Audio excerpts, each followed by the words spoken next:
Mi agradecimiento a la Asociación de Médicos Municipales.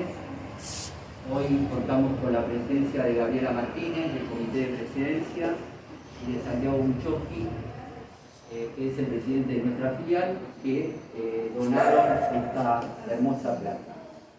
Y simplemente voy a hacer dos comentarios muy breves sobre Juan Carlos. Uno, la brillantez de los discursos inaugurales en la APE. Creo que pocas veces, no creo que nunca, podamos presenciar un discurso con tanto contenido, con tanto valor ético, con tanta, no sé, no tengo palabras, era una fiesta, era brillante, por eso hablaba de la brillantez. No creo que estamos todos de acuerdo en esto, eran discursos que realmente emocionaron. Y después, algo muy personal, muy chiquito, muy pobre tal vez, pero que bueno, guardo desde hace más de 30 años cuando cursé neurobiología con el doctor. Es una especialidad difícil, compleja. Y cuando rendí el examen con él dije, qué cosa, ¿no? Me resultó muy fácil estudiar algo tan complejo. Y creo que esto tenía que ver con la capacidad de Juan Carlos de transmitir los conocimientos. Desde su humildad, desde su sencillez. Así que bueno, para mí también fue un honor haber sido, no sé si discípulo, pero bueno, alumno del doctor. Así que bueno, ahora les pido a Claudia y a Alberto unas palabras y después, por supuesto, están todos invitados a, si se quieren expresar, a decir realmente lo que sea. Así que bueno, Claudia y Alberto, los escuchamos. Bueno, muchas gracias. Vamos a aplaudir al doctor.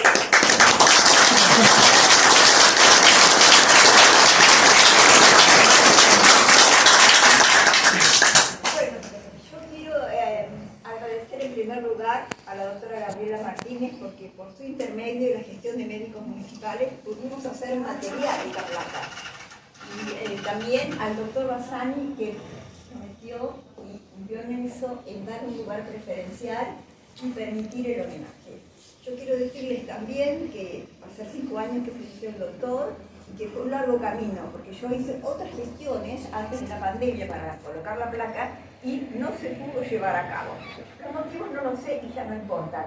Lo importante es que hoy tiene su justo reconocimiento y mi eterno agradecimiento entonces a todos, y en especial a médicos municipales, al doctor Carlos Rojo, que no lo conozco, pero le quiero mandar un saludo especial. Y por supuesto a la dirección que me permite esto y este lugar preferencial, porque no hay otro lugar para Juan Carlos. Creo, y aparte es un lugar con mucha visibilidad. Y cerca de su no fue maestro porque fue intermedio del profesor Obles, que también voy a mencionar. Bueno, yo quiero, entre un hecho de los agradecimientos, decir por qué yo elegí la frase de Kant. Kant era uno de los filósofos preferidos de él, pero él tenía muchos otros filósofos también que utilizaba. Y elegí esta frase porque parece muy sencilla, pero es difícil, como era él. En un renglón o dos de un libro de Juan Carlos hay que leerlo, porque encierra lo que otros tardan 20 páginas en decir. Entonces, la frase dice, soñé y pensé que la vida era bella, desperté y advertí que ella era deber. Pero deber en el sentido no de obligación, porque todo hombre de ciencia, ya sea un artista, un músico, se completa cuando la obra la da a conocer a otros. No conozco ningún pintor, ningún músico que rompa su partitura y que no la dé a conocer, porque se completa en el otro. Y eso tiene que ver con la inspiración. Juan Carlos se inspiraba, y yo a través de los 33 años que lo acompañé, que fui su discípulo, finalmente fui su esposa, fui su amiga, creo que fui su todo, no es por nada, pero estábamos siempre juntos. Y él se inspiraba, de repente estaba en casa y agarraba unos papel o una servilletita si estábamos en un bar, una servilletita, y ya escribía. Bueno, por supuesto que lo que más hacía era el cerebro, pero no solamente era el cerebro, sino que también había esquemas, había frases, había cosas de genética, había cosas de filosofía, diagramas muy complejos que solo él, yo me quedaba perpleja porque hasta que no me lo explicaba, y muchas veces lo rompía, pero eso muchas veces formaba parte de futuros trabajos o de conferencias o de libros. O sea que esa es la inspiración que él tenía, porque esa es la diferencia de un creador a gran psiquiatra o un recopilador o enciclopedista. Él creaba, y fue el creador de toda la escuela. Yo creo que el más creador, no por supuesto desmerecer a nadie, no quiero, pero él fue diferente a todos, porque no solamente se dedicó a estudiar el cerebro como nadie, sino también la clínica, no se conformó con el relato clínico, sino que fue mucho más allá. El doctor Omar Ipar, cuando hizo el prólogo de su primer libro, Cerebro Límbico y Psiquiatría, que es el primer libro y que es el libro que todos deben empezar a leer si quieren entender al doctor Goldar. Hay que empezar por Cerebro Límbico, porque ahí sienta las bases de todo lo que va a desarrollar en el futuro y lo va a explicar. Y ya en ese primer libro nos va a decir el origen de la fundamentación de la conducta humana a través del trabajo del lóbulo frontal con el profesor Outen, que tanto quería, ¿no? Y va a fundamentar ese trastorno que tenía el personaje que él buscaba, el Dr. Jekyll y Mr. Hyde, que de repente una persona normal se transformaba en un ser como brutal.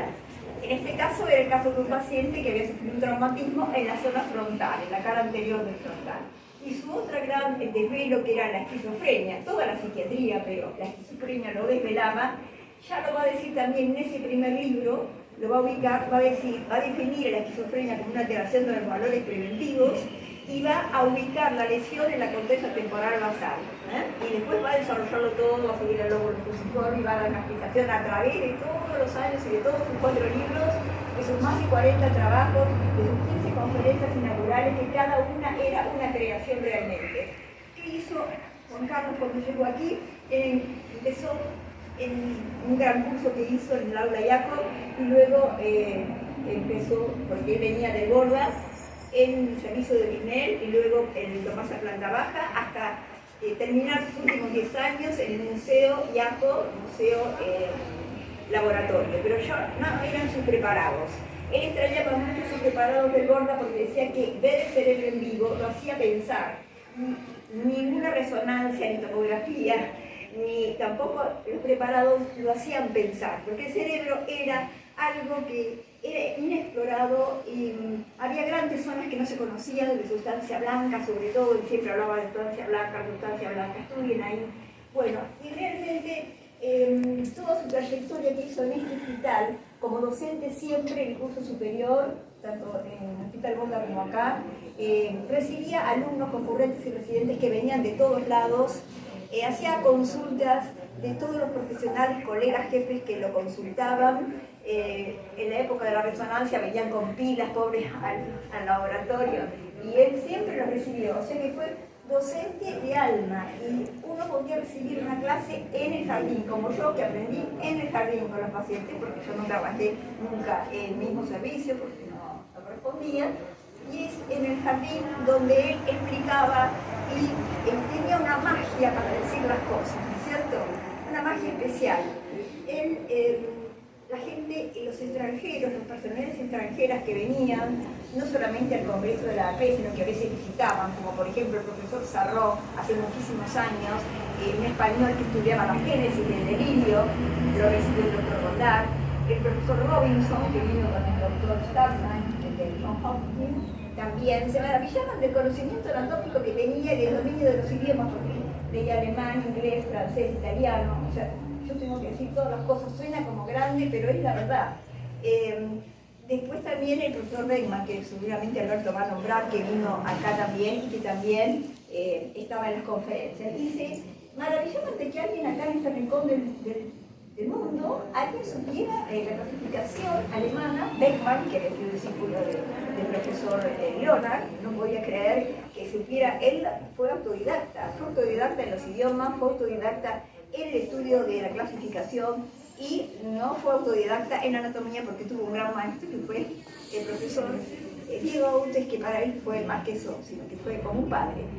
Todos los años que él pasó en el Borda, pero no me voy a dedicar al Borda, por supuesto, porque puede haber rivalidad, pero él lo quiere mucho esta parte porque fue la parte anatómica. Cuando viene él acá, se dedica a la investigación clínica, fundamentalmente de las pacientes con trastornos bipolares que él llamaba, que nosotros llamamos en la escuela, la psicosis cicloides, que eran mucho más comunes en la mujer por el tema hormonal. y también el gran estudio que hizo de la catatonía, que hizo todo un trabajo que le mereció un premio, el premio ACTA. Acá con el doctor nos habló, trabajó mucho en la UARDE con el tema de la catatonía, ¿no es cierto? Y él recibía pacientes graves de consulta, a veces venían en camilla, cuando el hospital era nacional, traía pacientes y los llevaban a la guardia, y muchas veces él los tomaba a cargo. Y, o sea, no solamente fue teórico, sino que fue práctico, porque él las recibía en su servicio y además las trataba. Y para él no había sábado ni domingo. Se dedicaba de lleno a esas pacientes que tenía que recuperar. Nos enseñó también tratamiento, el tratamiento de la catatonía, el tratamiento clínico, todos los tratamientos que se usaban para ese difícil caso. Y él no solamente, porque es una falsa idea de que solamente seguía los clásicos, sino que además recibía los papers, los últimos papers que él iba a buscar a las bibliotecas de Facultad de Medicina, de la AMA, de la biblioteca del ELUA. Yo a veces lo acompañaba en todos los primeros tiempos y realmente hacía una conjunción de todo eso, por eso es que podía tener ese conocimiento.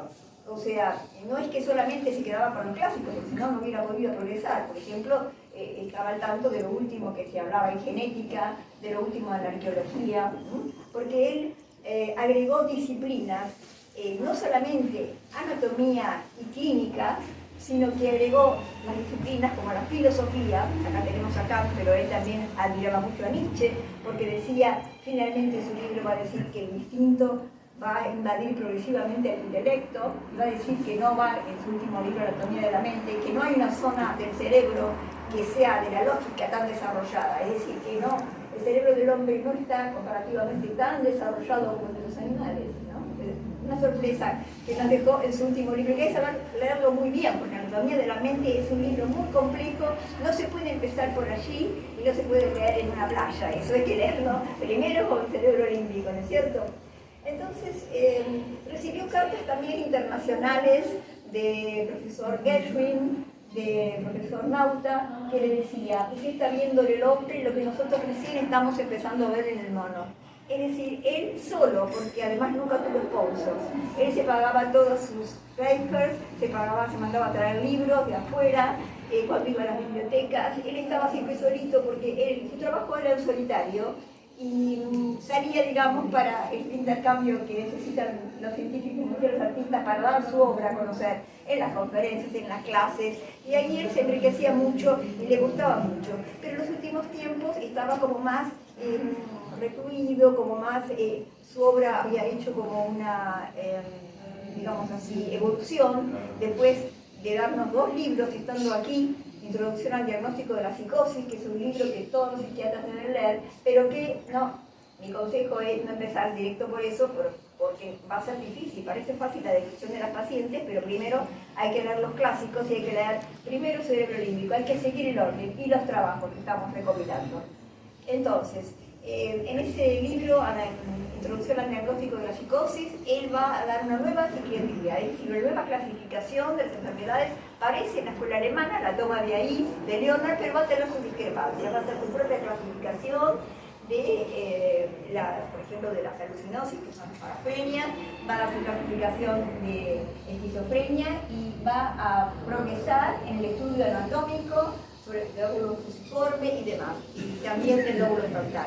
En los 10 últimos años va a estar en el laboratorio museo y ahí va a profundizar el estudio de esas partes, zonas anatómicas que están en relación con la psiquiatría, es decir, el temporal y el frontal. Perdonen que hablé así rápido, pero quiero decir muchas cosas, pero ya termino. Realmente las palabras del doctor Ipar en esa introducción de ese primer libro, que debía todo hombre de ciencia dar a conocer el fruto de su labor, decía: si las antorchas de luz de la caverna de la gruta de Platón no se habían extinguido, no se habían apagado y que nos siguen iluminando todavía ahora con su luz. Y yo creo que después de su muerte, él va a brillar más y sus ideas se van a entender más, porque él siempre me decía: Claudia, cuando yo muera, la próxima generación me va a entender, porque muchas veces no era comprendido. Bueno, quiero agradecerles mucho a todos y agradecerle a él por enseñarnos tanto a todos.